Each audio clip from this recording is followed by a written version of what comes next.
Assalamu alaikum wa rahmatullahi wa barakatuh. Aujourd'hui, je vais vous raconter une bataille héroïque et inspirante qui a eu lieu exactement mois pour mois, il y a plus de 1400 ans, en Jumada al-Awwal. Une bataille où seulement 3000 musulmans ont tenu tête à une armée gigantesque de 200 000 soldats. Cette bataille est connue comme la première confrontation de l'islam contre l'Empire byzantin. La bataille de Mu'tata. La bataille de Mu'tata n'est pas seulement un affrontement militaire, c'est une leçon intemporelle de foi, de courage et de stratégie. Alors, installez-vous et laissez-moi vous plonger dans cet événement historique qui résonne encore aujourd'hui. 8 ans après l'hégire, le prophète Muhammad envoie un messager, Al-Haris, pour inviter Shurabil, un gouverneur de l'Empire byzantin, à l'islam. Mais cet émissaire, ambassadeur de paix, est exécuté, une violation des lois de l'époque. En réponse à cet acte injuste, le prophète décide d'envoyer une armée de 3000 compagnons. Leur mission, défendre l'honneur de l'islam et demander justice. Ce qu'ils ne savent pas encore, c'est qu'ils feront face à une armée gigantesque de 200 000 soldats byzantins.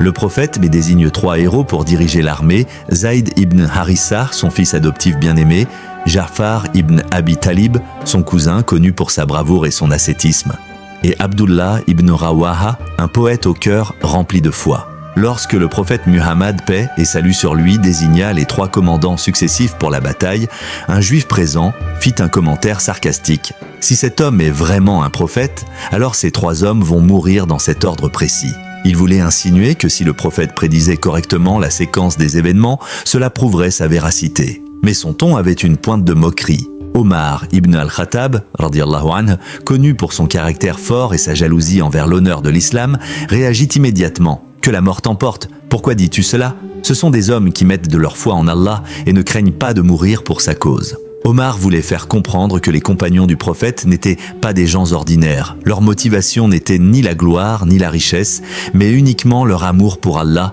et leur confiance en la vérité de leur mission. Après des jours de marche, l'armée musulmane atteint Mu'tata. Face à eux, une mer de soldats byzantins, mais ils ne reculent pas. Zayd ibn Haritha se jette dans la bataille avec l'étendard de l'islam à la main. Malgré son courage, il tombe en martyr. Ja'far ibn Abi Talib prend le drapeau. Même après avoir perdu ses 2 bras, il tient l'étendard avec ses dernières forces jusqu'à son dernier souffle. Enfin, Abdullah ibn Rawaha, en récitant des poèmes de foi, prend le relais et rejoint ses frères en martyr. L'armée musulmane est maintenant sans commandant. Mais Allah a préparé un homme spécial pour ce moment. Khalid ibn al-Walid, l'épée d'Allah. Pendant que la bataille de Mu'tata faisait rage loin de Médine, le prophète Muhammad rassembla ses compagnons à Médine. Grâce à des visions divines, il leur rapporta en temps réel le déroulement de la bataille. Avec une grande émotion, le prophète paix et salut sur lui dit: Zayd a pris l'étendard et s'est battu courageusement jusqu'à ce qu'il tombe en martyr. Les musulmans présents furent profondément touchés en apprenant que Zayd, le fils adoptif bien-aimé du prophète, était tombé sur le champ de bataille. Le prophète poursuivit, puis Ja'far ibn Abi Talib a pris l'étendard. Il s'est battu avec vaillance jusqu'à ce que ses 2 bras soient coupés. Il tint l'étendard avec ses restes de bras avant de tomber en martyr. Le prophète décrivit avec précision le courage exceptionnel de Ja'far. Il ajouta plus tard, les larmes aux yeux, Allah a remplacé ses bras coupés par 2 ailes avec lesquelles il vole au paradis. Ce récit émut profondément les compagnons, honorant ainsi le sacrifice héroïque de Ja'far. Enfin, le prophète annonça la mort du 3e commandant. Abdullah ibn Rawaha a pris l'étendard après Ja'far. Il se battit courageusement, malgré des moments de doute, jusqu'à ce qu'il tombe en martyr. Le prophète souligna les émotions humaines de Abdullah, qui récita des vers poétiques pour apaiser ses craintes avant de se lancer dans le combat final. Le prophète paix et salut sur lui, ému par la perte de ces 3 grands hommes, fit une pause et dit aux compagnons présents: « Maintenant, l'un des sabres d'Allah a pris l'étendard. » Il faisait référence à Khalid ibn al-Walid, radiyallahu anhu, qui avait repris le commandement et sauvé l'armée musulmane grâce à son génie stratégique. Après les annonces, le prophète pleura en pensant à Zayd, Ja'far et Abdullah. Cette scène montra aux musulmans l'amour qu'ils portaient à ses compagnons et l'importance de leur sacrifice pour l'islam.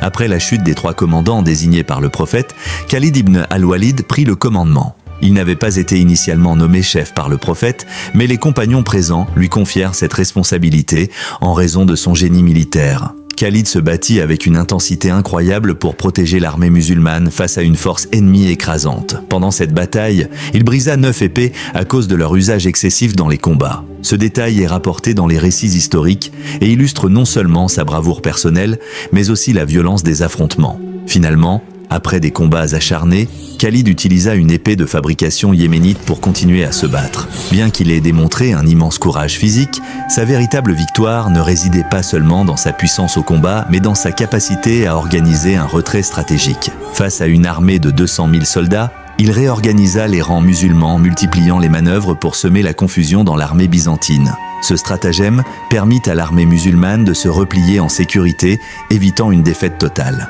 Cette bataille nous enseigne 3 grandes leçons. La foi inébranlable peut surmonter les plus grands obstacles.